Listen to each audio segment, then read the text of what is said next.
लौह पुरुष की विरासत। The iron man's legacy.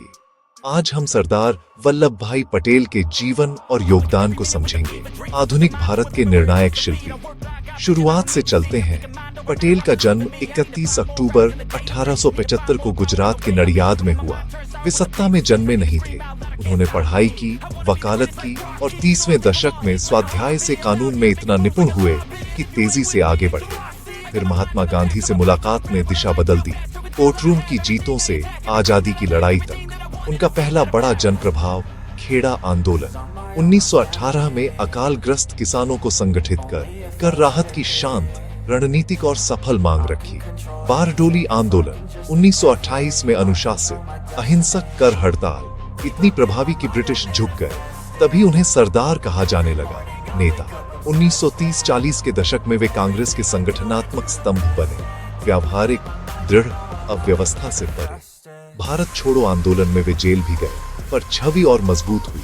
उथल पुथल में स्थिर हाथ। अब उनका सबसे प्रसिद्ध योगदान खंडित उपमहाद्वीप को जोड़ना। 1947 में आजादी के बाद 560 से अधिक रियासतें स्वतः भारत का हिस्सा नहीं थीं।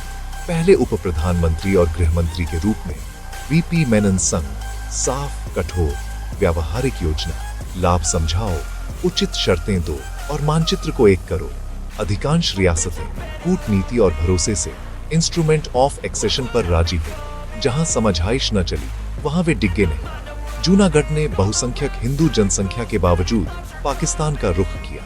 जनमत संग्रह से भारत में सम्मिलित हुआ। हैदराबाद ने प्रतिरोध किया। 1948 में त्वरित पुलिस एक्शन से रक्तपात थमा और एकीकरण हुआ। नतीजा, लंबे गृह युद्ध के बिना एक भारत। मानचित्र से आगे लोकतंत्र चलाने की मशीनरी भी पटेल ने गढ़ी। ऑल इंडिया सर्विसेज की रक्षा और स्थापना का समर्थन, आईएएस, आईपीएस।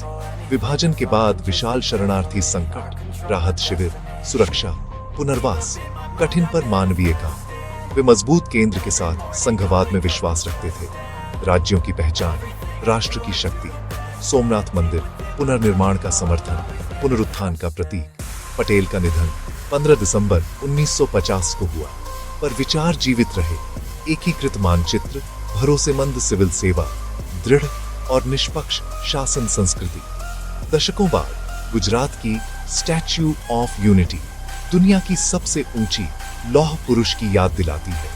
दुनिया पटेल से क्या सीख सकती है? धैर्यपूर्ण रणनीति और निर्णायक कार्रवाई टकराव को फूटने से पहले टाल सकती है।